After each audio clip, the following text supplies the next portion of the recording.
Hi, everyone. Welcome back to the Spill the Bee podcast. I'm your host, St. George. And I guess you could say this season of podcasts, we're going to be focusing on other academic competitions. And our first guest is the winner of the 2017 World Brain Bee. Let's welcome Sojas Wagle. Hello. So I'm going to preface this by saying that the Brain Bee is essentially like a neuroscience competition for teenagers. So just how did you get started with this? Yeah, for this journey towards Brain Bee, Who Wants to Be a Millionaire, it took a lot of just exploration of like different opportunities that were like at my disposal, and like it took a lot of experimentation of like what worked for me, what didn't, a lot of rejections, some acceptances, and so those acceptances, um, kind of just they were all the more sweeter because of all the rejections, and like I knew what it felt like to like be rejected. And so it takes a lot of like losses in order to like get to a point where like you're able to use those losses to better yourself, to get to a victory, like a personal victory. And so yeah, I guess like that's for any type of academic competition, especially like high stakes ones like any type of bee, geography bee, spelling bee, brain bee. And for Who Wants to Be a Millionaire, it just took like an application process that was very, very lengthy, a lot of waiting. And so I think the biggest advice would just probably be just be patient, because anything that's like, I guess, worth getting, worth winning, it's worth waiting for. We've all experienced failure in like various different ways. Evidently, you've experienced some form of setback on your journey. Could you give us an example of something that I guess you could say like might have prevented you from getting to your end goal? Oof, that's a good question. I guess there were just like mini setbacks along the road, just like from regular rejections, from like scholarships or like from different competitions, because like you really don't know what's going to happen in the moment anytime you're at a competition, or like if you're giving a test you never know like what might come up, or for a scholarship you never know what they're really looking for. And so like I'm not sure if I can name like a specific instance, because I have gone through like so many rejections in order to like be able to, I guess, say that I've gotten some victories. And so like it's been, I guess, multiple things. They've all kind of added up over time, but like I'm very grateful for those experiences, even though they've been painful at the time. I think I've learned so much from them to be able to take, I guess, to understand like the pain that comes from rejection, but also being like, hey, like this is temporary, and to know that I can use that pain to help me and motivate me to, I guess, reach for something that will fulfill my desires to like better myself and to seek personal development. And so I think just having that mindset, no matter how hard it is, because like even I struggle sometimes, or a lot of the times, dealing with rejection, because I think a lot of people do, and it's like a lifelong struggle. And I think just reflecting after those moments and just really looking back and saying, okay, so what does it really mean for me? How does it really affect me? What can I do to get better? I think that kind of mindset, even if you just ask one of those questions, will really help you in the long run. It's really hard to keep yourself motivated nowadays. How did you keep yourself motivated, and who did you really look up to the most? I guess you could see someone that inspired you to keep being your best self. Ooh, the most inspirational person I know. I would probably say, I guess, just like the work ethic of the fellow people I've met at like different scholarship, I guess, ceremonies I've been to, from like Coca Cola Scholars and United States Senate Youth Program were probably the biggest two, as well as Presidential Scholars.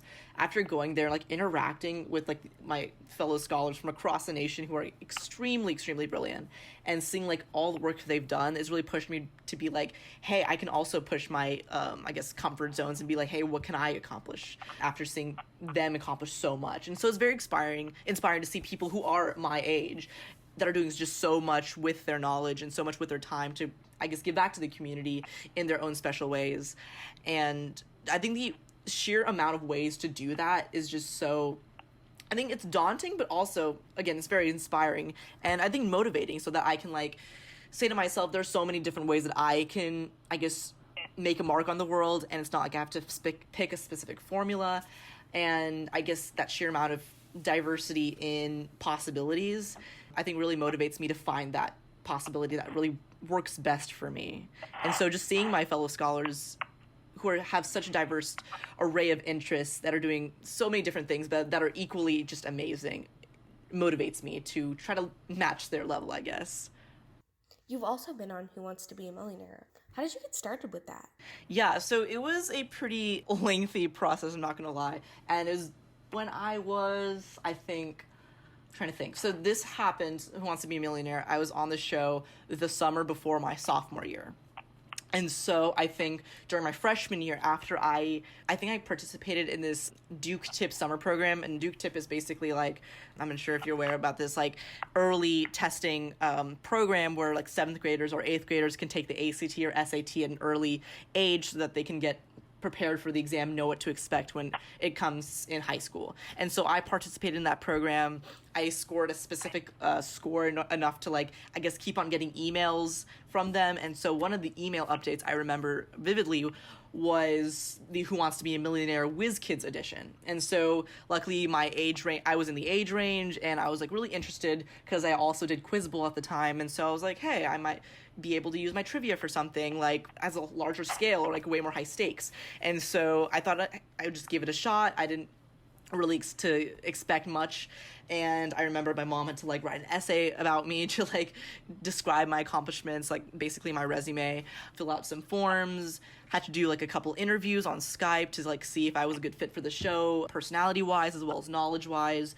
And after a lot of waiting, I think when I was on vacation, I got a call saying that I was ready to be taped in Las Vegas. And so that was a very like exciting moment, and getting to film was also very exciting. And so yeah, it just happened really fast, but also it took some time looking back. But I think at the moment, it was just like everything was moving so fast. And so it's fun to look back and to see like how much I've grown since then. And yeah, it was a very, very fun experience. Definitely something that's probably the most unique thing I've ever done, to be on camera on this high stakes trivia game show where it's like you could actually win money. And so there's a lot of like real world consequences and implications. And so I guess looking back now, like how naive I was, it's interesting to be like, wow, it's crazy to see like how much I've changed since then, and like how much of a life-changing experience it was. Who hosts Who Wants to Be a Millionaire? I think it's still Chris Harrison. It was Chris Harrison when I was on the show, and he's the host as well of The Bachelor and all the different parodies and different versions of The Bachelor that they are. But yeah, it was Chris Harrison. Wait, seriously? Is it Chris Harrison? Oh my god, I love Chris Harrison. I used to heavily watch The Bachelor when I was a freshman. It's one of my worst faces, but Yeah, I think there was like a filming like a bachelor's version of Who Wants to Be a Millionaire right before our airing, and so I think saw like a couple of people who were on The Bachelor just like walking down the hallway casually, and so it was an interesting experience being among like so many celebrities. I think the production company is like NBC, right? I think it's ABC, but I'm not 100% sure, so don't quote me on that. Oh, it's ABC. Okay.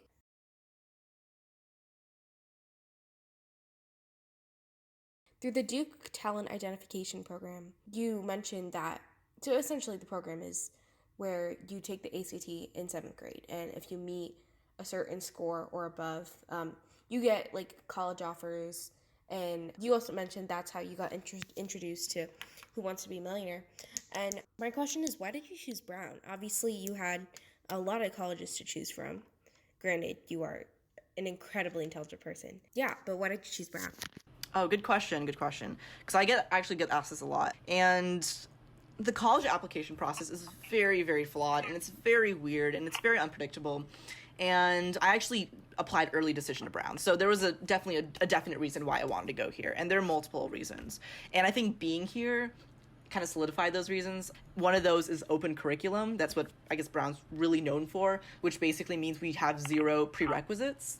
So it really opens, I guess, your options up. It's a lot of freedom that you get in terms of crafting your academic disciplines and your curriculum, which can be daunting, but it's also like really, it's an amazing privilege to have. And so like being here, being able to choose my classes like from all or over like the spectrum, because the classes I'm taking right now are in theater, linguistics, I'm taking Arabic, Hindi, and even chemistry. And so it's like, it's all over the place. And so like at Brown, you can easily do that and not worry about, oh, do I have to finish this prerequisite? And so that's really, really helpful to have that opportunity here. Also, I guess like a big stereotype about Brown is like we're like chill, laid back, and like I know like not all stereotypes are true, but I think from what I've experienced here so far, I think that's pretty accurate. A lot of the people here are just amazing people to be around. None of them are cutthroat social climbers from what I've experienced, and so like being around a community who wants to be collaborative is just a really good fit for me and my mental health. What else?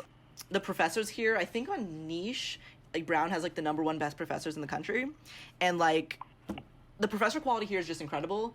Like they're just so helpful. They're not just like invested in their research and that's it. Like they actually want to help you thrive. And that's because there's such an undergraduate focus here.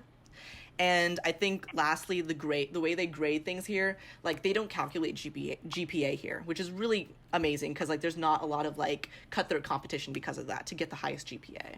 And so like you still get A, B's, and C's, but you can also choose to grade your course in a pass or fail, or you can audit. And there's like different ways you can choose courses and experiment, different ways to match with match your courses with different disciplines and like really find an intersectional balance between a lot of different disciplines and see like what happens at the intersection, what happens at that, communication between different and disparate fields of study. And so I think that kind of interdisciplinary study is just really emphasized, amazing here at Brown.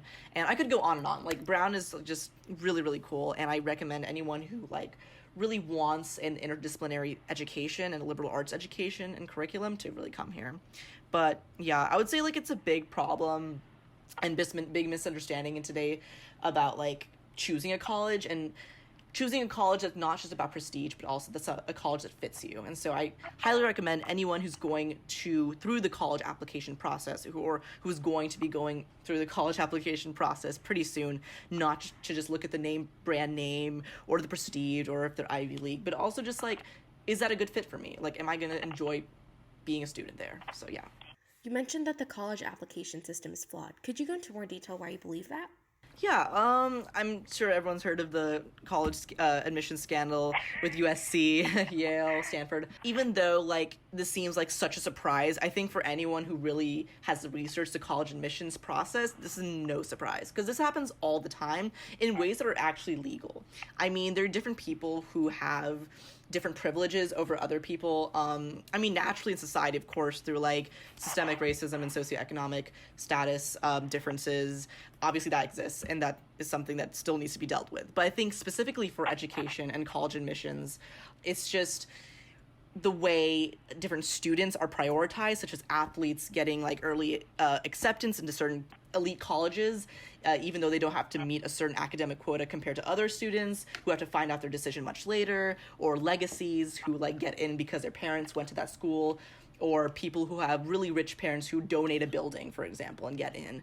And so there are different ways you can easily find loopholes in the system. There's so many loopholes that like it's like you can easily take advantage of it if you have the right resources, if you have the money, if you have the wealth, if you have the connections. And so a lot of it now I feel is not what you know, but who you know. And I just really hate that about a system that's supposed to be about a meritocracy, about finding students who have the best merit to get into these top colleges and reap all their benefits. And so it's flawed in so many ways, and I could go again on and on about it because it's just there's not really a good way yet that's been discovered to like deal with all these flaws and inequities. But yeah. Do you feel that people just give way too much priority to an Ivy? Oh, absolutely. The original like purpose of Ivy, I think the thing that Ivy Leagues share was that like originally they were like a sports conference, I believe, and like they were also like the oldest colleges in America, along with like William and Mary, and like basically that's it. There's so many other amazing colleges like Vanderbilt, Stanford, Duke that are just like not considered the Ivy League, even though they're great schools, or even like state schools like Ohio State, a lot of schools in Texas, or basically just any college where you can like thrive, take advantage of the resources, and do what you love. There's so many opportunities and like ways to do that it's like in this day and age it's not that necessary to go to an Ivy League to like get your dream job, because there are just so many different ways you can do it now. And so I think that's what I love about like the way careers work in America. Like, yes, sure, there'll be certain privileges of going to maybe certain colleges, but I feel like they're easily way too they have a very minimal impact compared to, I think, who you are as a person. At least I'd like to believe that. But because of that, I think the way our world has changed, the way undergraduate education has become way more universalized in our society. I think being in the Ivy League, it's great to have a great community among a lot of different colleges, but also it's kind of like, hey, you're just part of this community. Like, there's nothing more. It's not anything to be like especially like pompous about. So I want to ask you, how was your high school experience and what kind of activities did you do then? Yeah, so I did a lot of things in high school looking back, which is funny because in college it's the exact opposite. There's a lot of specialization. But in high school, I did debate and forensics the most. So I debated in Lincoln Douglas debate, traveled around the country for that. I did original oratory, informative speaking, did a lot of acting events my senior year, which is the reason why I'm involved with a lot of musical theater productions here on campus now, which I really, really love. And so I did a lot of acting, debating in high school. I did Brain Bee, of course, some like science oriented event competitions and activities. I am a part of the International Youth Neuroscience Association. I was, and I still am, as the journal editor-in-chief, and I still love doing that, being a part of like amazing community of people who share a love for neuroscience and want to give back to students who want to learn more about it and don't have the access to the resources that they want. What else did I do? I did a lot of volunteering in political activism groups and election campaigns. I was a tutor a lot of the times. I loved teaching and being a mentor to others. I founded a club about neuroscience, the Brain Club, where I helped start out a mental health advocacy initiative called the Promise Walk, where we got to like basically do a race for the cure to help destigmatize mental health and mental illness, since that's like a career path that I really want to go down. And I also was a violinist in my local orchestra. So I did a lot of stuff, but yeah, I just like, again, disclaimer, if you're applying to colleges, you don't need to do these many things. It's way better to specialize. Again, I wish I knew this. It would have saved me a lot of time and like also got much more sleep. But yeah, you obviously just do what you love. I think if you're wanting to get into, I guess, the dream school of your choice, just do what you love and it should work out. Don't try to like force yourself to do certain activity just because you think it'll look really good on a resume. I think those are like the main things I did. What's your major and what career path are you hoping to take? Yeah, so right now, again, like it's a very malleable decision because I still have a lot of time to decide. But as of now, I'm really interested in linguistics with an emphasis in psycholinguistics, which is basically how language interacts with psychology and neuroscience, how language is processed in the mind, how language is broken down into its simplest units, stuff like that. And which is the reason why I'm taking Hindi and Arabic, because it really flows into my love of foreign languages. I took Spanish for like 5 years in high school, so I'm fluent in Spanish and English. I really want to get fluent in Arabic and Hindi as well, and just learn as much about language as possible, because I really, really love learning about it. But yeah, I think that's why I'm considering concentrating in linguistics, but I'm also pre-med. So I want to go to med school. I want to be a pediatric psychiatrist for at-risk LGBT youth. You also mentioned that you just started getting into musical theater. What's your favorite show so far? Musical theater. So I'm pretty new at this, actually. I didn't do theater in high school. I only did forensics through acting events in high school at my senior year. So I'm pretty new at this, but I absolutely love it. But yeah, I think I got really into the band's Visit, which I think won the Tony like 2 years ago, I think. But yeah, a lot of great songs. I'm learning so much as a singer and actor and as an artist, and so I really enjoy getting involved in musical theater and like I guess engaging the artistic side of myself that I don't usually get to engage in some of my classes. My last question for the day is, if you had a billboard and you could put anything on it, what would you put on it and why? Ooh, that's a good question. Since I think mental health is so important to me, and I think a lot of people don't know that they have unconscious biases towards people with mental illnesses. And since that's just something that I'm like really passionate about, I'd probably put like hashtag end the stigma, which is like a movement to like help destigmatize mental health here in America and around the world. And so that's probably something I'd put just to like spread the message of people have mental illnesses. It's a real illness, like it's just as equal to a physical illness and needs treatment, as well as prioritizing your mental health and getting self-care and self-help when you need it is just really important. And I honestly think like if everyone had a counselor, if everyone had a therapist that they could talk to at any moment if they needed it, I think the world would be so much of a better place. And so I think prioritizing mental health and shining a light on that specific topic, I think would definitely be the first thing I would do if I had a billboard. I'm really glad you said that, especially since there's, I guess you could say, like a really like big stigma around mental health. That's absolutely true. Like no one ever checks in, and I think that's like a really bad consequence of an industrialized society like America that's always like go, go, go, go, go. We need to get this done. We need a high productivity, et cetera, et cetera. Where it's like we need to take a step back, chill a little, and just be like, hey, how are you? Are you still doing fine? Because I mean, like the suicide crisis that we're seeing in this country, it's like it's happening for a reason. It's because we're not doing something right. It's just the way that we're constantly ingrained, that the idea of like ingrained in our brain that like we have to keep on going, we cannot open ourselves up, we cannot show our wounds, and it's very saddening to see that, and like the lack of work being done to prevent against that mindset. That's all we have time for today. I really want to thank Sojas for joining us today and for letting me take time out of his extremely hectic schedule to interview him. Thank you, Sojas. Thank you so much. It's totally my pleasure. Please remember to take a look at the Queen Bee Project on Instagram at the Queen Bee Project. Once again, I am St. George. Thank you so much for listening, and have a wonderful day.